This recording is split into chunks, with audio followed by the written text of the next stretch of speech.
Two main topics have really defined the Trump presidency in the past couple of weeks. The first being his cognitive and physical decline. It's gotten so bad we thought Trump was dead at one point.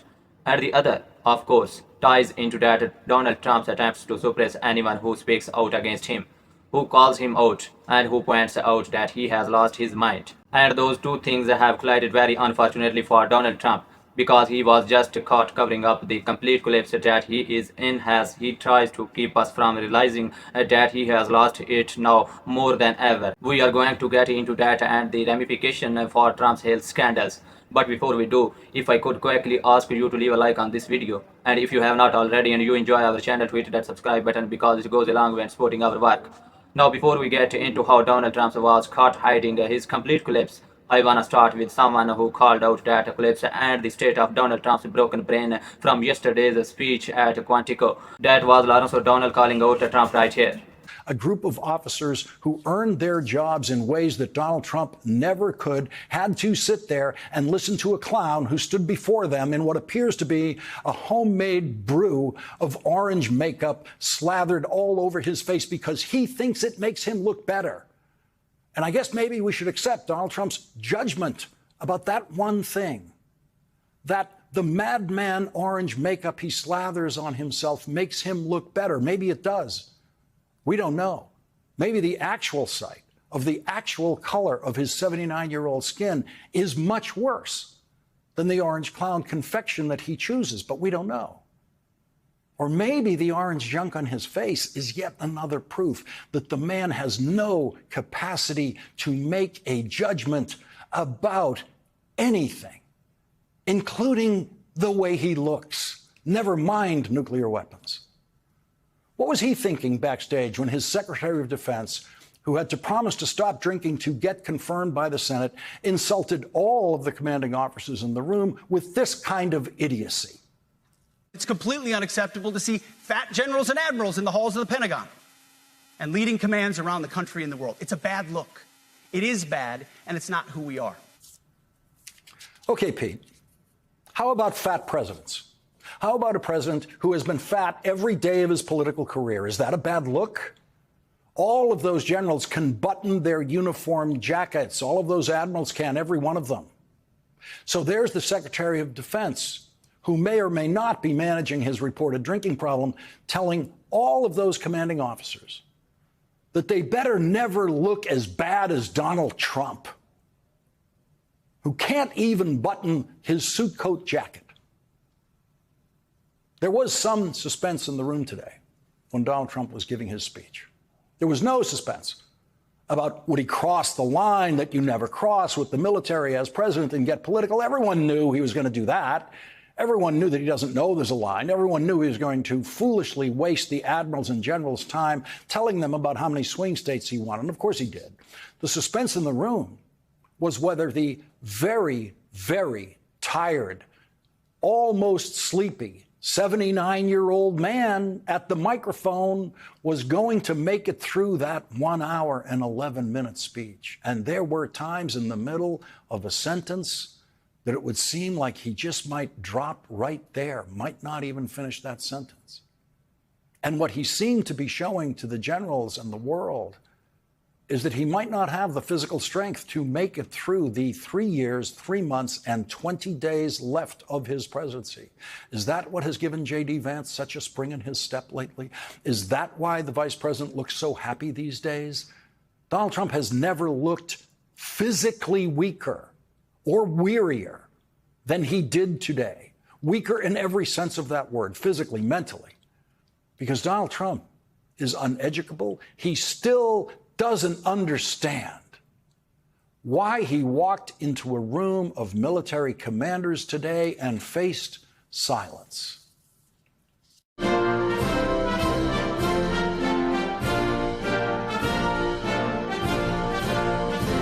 Everyone can see just how unfit Donald Trump is, and that's why it was so funny for petty access to be talking about fat generals and people who did not look like they were in this shape necessary to bring respect to our country. Donald Trump is a bowl of orange porridge like bursting out the sides as makeup drips off his face.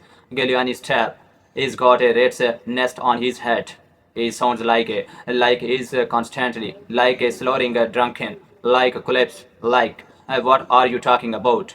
It's the generals who are embarrassing us. Also, Pete, you look fucking ridiculous all the time. Do you notice that Pete, like his sideburns are not even? Like, get better, barber. Stop with the ridiculous suits. And do not talk about how people look when Donald Trump is the president right now. He is broken both inside and out. And the inside is what Donald Trump was just caught covering up. Google accused of blocking searches about Trump 79 and dementia. Google has been accused of hiding AI search results when users seek information about whether 79-year-old Donald Trump has dementia. Typing the prompt, does Trump have dementia, into Google search bar did bring up a list of websites along with the message an AI overview is not available for this search. The Verge reported the AI overview notice is no longer displayed at the top of the search results. When switched to AI mode, Google does not provide a generated summary of information. Instead, it displays the same top web page results for the query. This is also no AI summary if you search for the weather. Trump shows a sign of Alzheimer's. By contrast, Google does provide an AI summary about 82-year-old Joe Biden, who has also faced Trump shows signs of Alzheimer's. By contrast, Google does provide an AI summary about 82-year-old Joe Biden, who has also faced questions about his mental acuity during his time in office.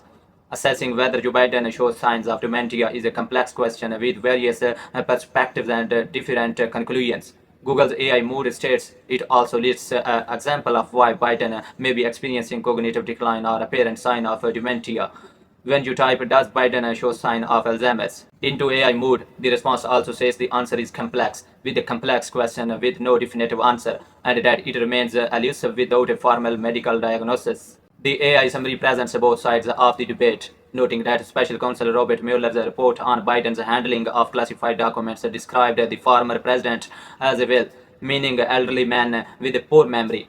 The Verge suggested Google might be worried about the president's response to questions about his alleged mental decline. YouTube, which Google owns, also agreed this week to pay $24.5 million to settle a lawsuit brought by Trump after his account was suspended in the wake of the January 6 attack on the Capitol in 2021. I first want to say, how have these guys not realized that the capitulation never works? That if you give the bully your lunch money, he is only going to come back hungrier.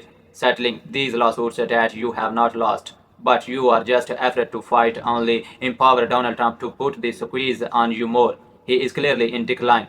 And the fact that Google refuses to give people search results on Donald Trump decline only makes it that much more important that we talk about it because the mainstream media rarely bring it up. But we have to show people the actual truth that Donald Trump is weak, a feeble old man who wants to pretend that he projects strength, but he does not. He only seeks to squash those who will speak out against how weak he is. His attack on free speech just shows that Donald Trump is panicked about us seeing how bad of a place his brain is in. And Jasmine Crockett has perfectly called that outright here. Having this hearing when we know that this administration can't take care of their own business. As we know, they recently illegally bombed yet another Venezuelan boat, and we may be headed for a war.